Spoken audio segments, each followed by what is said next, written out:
రైతులను రాజు చేస్తామన్న కాంగ్రెస్ ప్రభుత్వం పండించిన పంటను పూర్తిస్థాయిలో కొనుగోలు చేయకుండా రైతులను రోడ్డున పడేస్తోందని రామగుండం మాజీ ఎమ్మెల్యే కోరుకంటి చందర్ విమర్శించారు. గోదావరిఖని ప్రెస్ క్లబ్లో ఆయన మాట్లాడుతూ, రేవంత్ రెడ్డి సర్కారు దళారులను ప్రోత్సహిస్తూ రైతులను ఆర్థికంగా నష్టపరుస్తోందన్నారు. ఎరువుల కోసం యాప్ పెట్టి ఇబ్బంది పెడుతున్నారని మండిపడ్డారు.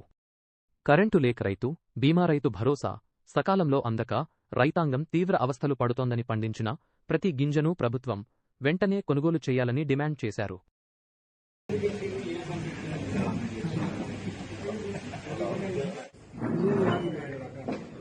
అసలు ఎంత పాయింట్ ఎంత కూడా డీటెయిల్గా పంట కొనుగోళ్ల విషయంలో కేబినెట్ నిర్ణయం కేంద్రం ఎంతైతే కొంటదో దాన్ని మాత్రమే కొంటాము, రాష్ట్ర ప్రభుత్వము అదనంగా ఏమీ కొనము అని చెప్పేసి ప్రకటించినటువంటి ఈ యొక్క రేవంత్ రెడ్డి ఈ రైతులను అన్యాయం చేస్తూ మోసం చేస్తూ రైతులను రోడ్డు మీద పడేసేటువంటి ఒక కుట్రను బీఆర్ఎస్ పార్టీ తీవ్రంగా వ్యతిరేకిస్తూ రైతుల పక్షాన జంగు సైరన్ మోగిస్తా ఉన్నది.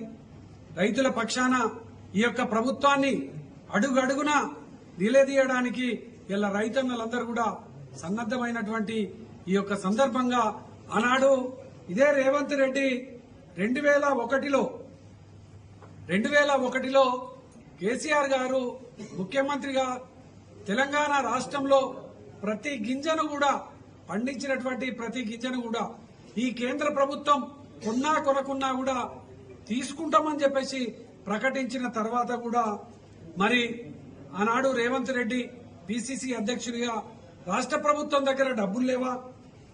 2.5 లక్షల బడ్జెట్ ఉన్నటువంటి ఈ యొక్క ప్రభుత్వానికి రైతుల వడ్లను కొనలేని పరిస్థితిలో ఉన్నదా?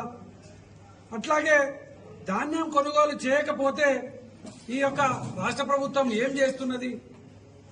ఈ యొక్క మాకు 10,000 కోట్లు ఇవ్వండి, ధాన్యాన్ని ఎలా కొనుగోలు చేస్తామో చూపిస్తామని మాట్లాడినటువంటి ఈ యొక్క రేవంత్ రెడ్డి మరీ ఈరోజు కేంద్ర ప్రభుత్వము కొన్నంతనే కొంటాము అని చెప్పేసి మాట్లాడుతున్నాడు. అంటే ఆ రోజు మాట ఈ రోజు మాట ఏ విధంగా ఉన్నది రేవంత్ రెడ్డిది? ఆనాడు కేసీఆర్ గారు ముఖ్యమంత్రిగా ఉన్నప్పుడు రైతులందరూ కూడా భరోసాతోని రైతులందరూ కూడా ధైర్యాన్ని చెప్పేటువంటి విధంగా ప్రతి గింజను రైతు పండించినటువంటి ప్రతి గింజను కొంటామని చెప్పేసి ప్రతి పంటను కూడా ప్రతి పంట ఉత్పత్తులను కొంటామని చెప్పేసి ప్రకటించినటువంటి సందర్భం. పంటలో ధాన్యంలో 33 రకాలలో ఇలా 7 రకాలు మాత్రమే కొంటాము, 6 రకాలు మాత్రమే కొంటాము అని చెప్పేసి ప్రకటించినటువంటి సందర్భం. మరి బోనస్ ఈ తక్కువ దిగుబడి వచ్చేటువంటి పంటలకు బోనస్ ఇవ్వడం ఎగవేసే కోసమా ఈ యొక్క కుట్రలు? మరి ఆనాడు ఎన్నికల సమయంలో మాట్లాడినటువంటి మాటలు ఏమైనాయి? రేవంత్ రెడ్డి తప్పకుండా ఈ యొక్క తెలంగాణ రాష్ట్రంలో ఉన్నటువంటి రైతన్నలందరూ కూడా నీకు బుద్ధి చెప్పడానికి సిద్దమైరు.